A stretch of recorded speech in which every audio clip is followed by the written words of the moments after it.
Ça, c'est le caractère de l'oiseau, celui-ci du cheval, et celui-là du poisson. Bref, vous l'avez compris, cette vidéo va être un véritable zoo. Mais on va quand même essayer de voir tout ça dans le calme après le générique.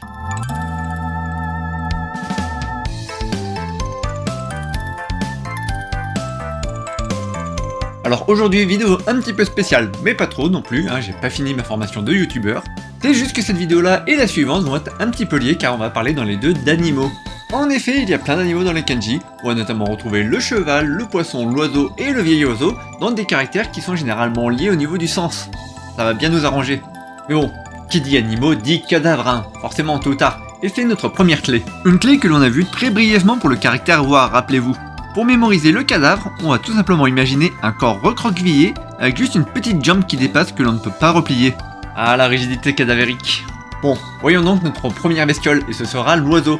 Mais l'oiseau de manière générique en tout cas dans les clés. Donc ici, on a un pictogramme. Alors bon, pour simplifier l'écriture, on l'a dessiné de travers, mais si on le retourne à 90 degrés, ça passe. D'ailleurs, ça marche dans les deux sens, hein.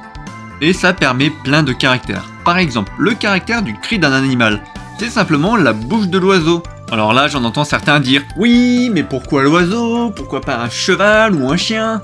Ne vous en faites pas, il existe des alternatives avec d'autres animaux, mais celui avec l'oiseau est quand même le plus courant et le plus utilisé de manière générale.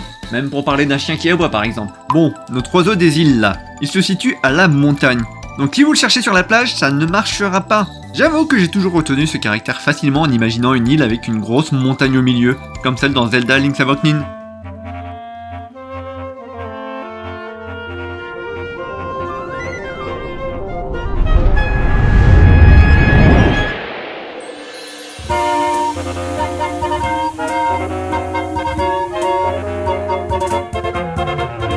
En plus, il y a une sorte de gros œuf d'oiseau dessus, donc ça aide. Voilà, c'est à peu près tout pour cet oiseau-là, mais maintenant on va voir le poisson. La taille de poisson.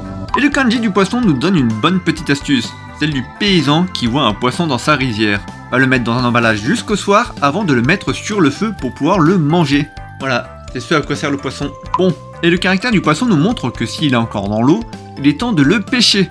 Je vous l'accorde, si tout le monde a cette philosophie, il n'y aura bientôt plus beaucoup de poissons dans l'eau, mais en attendant ça remplit l'estomac.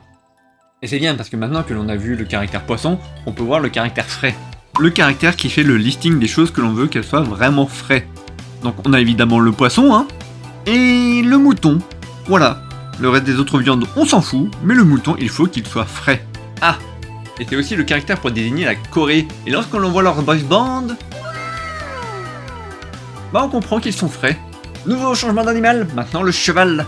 Et comme pour le chef que nous avons vu avec une longue crinière, rappelez-vous, ici le cheval a 4 pattes et une longue crinière, mais un peu différente. Voilà, il paraît que je ne reste pas assez longtemps sur les vignettes, mais quand c'est un pictogramme c'est un peu plus compliqué, donc je peux vous raconter ma vie en attendant. Fait pas mal beau aujourd'hui notamment. Bon, ça devrait aller, j'en garde un petit peu pour la suite. Alors j'ai encore plein de caractères liés au cheval, mais avant j'aimerais faire un petit détour sur une unité de mesure. Vous vous rappelez de la carte là? Alors oui, je vous l'accorde, c'est un peu pénible, on l'a pas mal avancé depuis la dernière fois, mais il en reste et l'un de ses principaux caractères est le shaku. Alors le voici, hein, il ressemble à ça, et pour s'en souvenir, on gardera en tête son sens de règle. En l'occurrence, un triple décimètre vu que ça fait 30,303 cm. Et avec cette règle, on mesure la jambe de notre cadavre. Ah oui, on n'est pas aux experts à Miami ici, on fait avec ce qu'on a. Maintenant qu'on a vu la mesure, on comprendra facilement qu'à l'époque, on mesure les gares pour qu'elles puissent contenir au moins 10 chevaux. Et tout cela avec notre triple décimètre. Ce qui fait environ une trentaine de triple décimètres je pense. Ça peut sembler être une petite gare, je vous l'accorde. Mais c'est toujours plus grand que si c'était une gare de 30 cm. Là ce serait même plus une gare, ce serait un jouet. Le caractère stationnement est résident. Et il nous montre que seul le maître de ces lieux, aussi appelé le résident, peut stationner son cheval ici, sous peine d'une vilaine contravention. Le caractère du cheval de bas. Et c'est quoi un cheval de bas vous allez me dire? Pas globalement, tout est expliqué dans ce caractère. C'est un gros cheval qui sert à porter les fardeaux. Alors oui, un deuxième caractère fardeau en quelques leçons, mais bon, notez que ce cheval est tellement gros que les charges que vous lui mettez sur le dos lui semblent triviales, autre sens de ce caractère.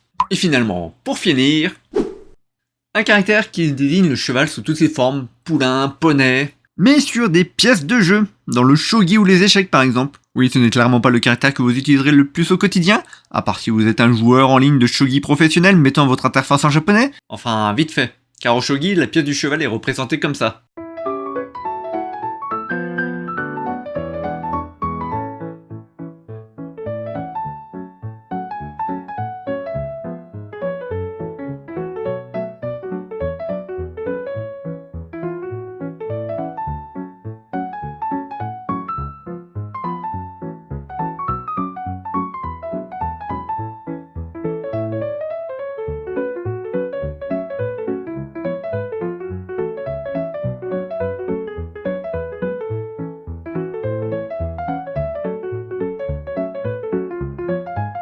Pourquoi faire simple quand on peut faire compliqué? Bon, ça fait déjà un paquet d'animaux, retenez-les bien car dans la prochaine leçon on verra la fin. Ah, et notez aussi que dans cette leçon nous avons vu le dernier caractère du JLPT N5. Ça y est, vous l'avez tous. On grandissait si vite. Prochain objectif, la vidéo 50 pour voir tous les caractères du JLPT N4. Et sur ce, je vous souhaite bonne révision et bon apprentissage.